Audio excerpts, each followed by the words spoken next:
বাচ্চাদের স্কুলে দিয়ে বাসায় ফেরার পথে এই যে সবজিগুলো দেখতে পাচ্ছেন, সবজির বাজার ভ্যান গাড়িতে আরও পাওয়া যায়, রাস্তার সামনেই থাকে। তো এই টাটকা সবজিগুলো দেখলে আমার মন চায় আমি সবগুলো সবজি কিনে নিয়ে যেয়ে বাসায় তৎক্ষণাৎ রান্না করে খাই। কিন্তু কি করার, সবগুলো সবজি কিনে নেওয়া তো আর সম্ভব না, আর এত খাওয়া সম্ভব না। যাই হোক, বড় মেয়েকে স্কুল থেকে বাসায় নিয়ে আসছি। বাসায় আসার পর আমরা সবাই দুপুরে খাওয়া দাওয়া করে বিকেলবেলা বাচ্চাদের নিয়ে চলে আসছি আমার বোনের বাসায়। আমার বোন আশা, ওর বাসায় আসলে আমার মেয়েরা অনেক খুশি হয়। কারণটা কি জানেন? এই যে দেখেন দোলনা, আজকের পুরা ভিডিওতে ওরা দোলনাতেই বসে থাকবে। দোলনার মধ্যে ওরা যে কি মজা পায় এটা দেখে আমার মন চায় আমিও একটা দোলনা অর্ডার করে নিয়ে আসি। কিন্তু কি, আমার তো বাসায় জায়গা নাই, মাত্র 2টা রুম, রুম ভরা জিনিসপত্র, এই এত বড় দোলনা কোথায় ঝুলাবো? এর জন্য আসলে দোলনা আর আনা হয় না।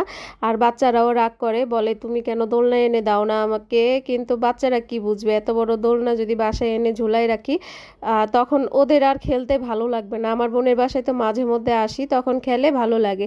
কিন্তু এই জিনিসটা প্রতিদিনের জন্য পেয়ে গেলে কিন্তু তখন আর এটার প্রতি আগ্রহ থাকবে না, আর খেলতেও ইচ্ছে করবে না। তখন এই দোলনাটা পড়ে পড়ে নোংরা হয়ে যাবে, আমার কাছে তখন এইটাকে ঝামেলা লাগবে। তাই এত টাকা দিয়ে এই দোলনা না কিনে অন্য কিছু কিনে দিব বাচ্চাদের, ওটা ভালো হবে। কি বলেন আপনারা?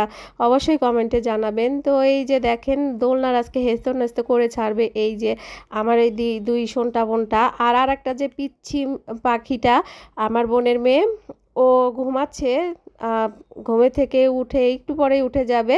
এই তো দেখেন ও ঘুম থেকে উঠে গেছে। এখন 4জন মিলে অনেক মজা করবে। আর এটা হচ্ছে কি আমার বোনের ছেলে, ওর তো পরীক্ষা, এর জন্য ওর আম্মু ওকে পড়াচ্ছে। আর আহ, বাসার মেইন টিচারই হচ্ছে গিয়ে মা। বাইরের টিচাররা যতই পড়াক না কেন, যখন মা নামক টিচারটা না পড়াবে সে পর্যন্ত কিন্তু বাচ্চাটার পড়াটা কমপ্লিট হয় না। যেমনটা আমারও, আমি যতই বাচ্চাকে বাহিরে পড়াই না কেন, আমি যে পর্যন্ত বাচ্চার পড়া না ধরবো সে পর্যন্ত কিন্তু আমার ভালো লাগে না, মনে হয় না ওর পড়াটা কমপ্লিট হয়েছে। এটা আমি জানি সকল মায়েরই একই অবস্থা। আমরা সবাই মিলে একটা রুমে গল্প করতেছিলাম, আর এই বারান্দায় উম্মে ফাতিহা একা একা এসে বাহিরের রিক্সা, তারপর দোকানপাট এগুলো দেখতেছিল। আর আমার বোনের বারান্দা দিয়ে বাহিরের রাস্তাটাও দেখা যায়, ওই রাস্তা দিয়ে আমরা প্রতিদিন যাওয়া আসা করি স্কুলের, মানে ব্যাংকুলের মেন স্কুলগুলোই ওই রাস্তা দিয়েই যেতে হয়। আর এমন একটা রাস্তা, এটা খুবই ভয়ঙ্কর রাস্তা। উম্মে ফাতিহা আর তাসবিহের মধ্যে অনেক মিল। তারা ছোট হলে কি হবে, তারা সব কিছু বোঝে। ফাতিহা যা করে তাসবিহও তাই করতে চায়। ফাতিহা হাঁটাহাঁটি করে, এটা দেখে তাসবিরও মন চায় হাঁটতে। যখনই ওদের দুজনকে খেলনা দিয়ে বসাই দেই তখন ওরা দুজন অন্য জগতে চলে যায়। তখন ওরা কি যেন বোবা ভাষার কথা কি বলে কিছুই বুঝি না।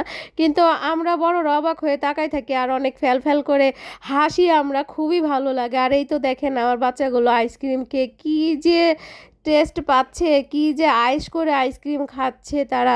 ওদের খাওয়া দেখে আমিও একটু আইসক্রিম খাইয়ে নিলাম, আমিও বাচ্চা মানুষ হয়ে গেলাম। ফাতিহার সাথে লুকোচুরি খেলতেছিলাম, বলতেছিলাম যে আমি লুকাই, তুমি আমাকে খুঁজবা। দেখেন লুকানোর আগেই ও বারবার আমাকে দেখে ফেলতেছিল, এখন ওর কোনো খবরই নাই। আর আমার বড় মেয়ে আর জহুরাকে পাঠিয়েছিলাম চটপটি আনার জন্য, এখানে ওরা গরম গরম চটপটি নিয়ে আসছে। আর আগের ভিডিওতে তো বলছিলামই আমার বোনের বাসার সামনে চটপটি বিক্রি করে, চটপটিটা অনেক মজা। ফুচকা কখনো খাওয়া হয় নাই উনারটা, ফুচকাও একদিন খেয়ে দেখবো। সত্যি কথা বলতে ফুচকা আমার একটু ভালো লাগে না, আর বেলপুরিও ভালো লাগে না, আমার চটপটিটা অনেক ভালো লাগে। তো ওরা এখানে আমার বোনের ছেলের খেলনা দিয়ে খেলতেছিল, কারণ ও যেহেতু বাসায় নাই, ও নানু বাসায় চলে গেছে। ওর আর একটা টিচার আসবে, আরবি টিচার, সে ওর নানু বাসায় এসে পড়ায়। তো এইখানে দেখেন চটপটির জন্য অনেকগুলো ফুচকা দিয়ে দিছে, তো আমি কয়েকটা ফুচকা খেয়ে নিব। আর মাশাআল্লাহ চটপটিটা এত লোভনীয় লাগতেছে, আমি যে এখন ভয়েস ওভার দিচ্ছি আমার মন চাচ্ছে আমি এখন খেয়ে নেই, এত মজাদার আর এত লোভনীয় হয়েছিল এই চটপটিটা। গরম গরম চটপটি খেতে কিন্তু আমার কাছে খুব ভালো লাগে। আমি আবার প্রতিদিন চটপটি খেতে পছন্দ করি না, ভালো লাগে কিন্তু প্রতিদিন না। এই চটপটিটা আপনি অনেকদিন পর পর খাবেন, দেখবেন চটপটিটার মজা টেস্ট ওরকম আগের মতোই পাবেন। আর যদি প্রত্যেকটা দিন 2-1 দিন পর পরই খান তাহলে কিন্তু চটপটিটা আর মজা থাকে না। আর এই যে দেখেন আমরা চটপটি খেয়ে এখন মিষ্টি খাবারটা খাচ্ছি, প্রচুর ঝাল ছিল তো। আল্লাহ হাফিজ।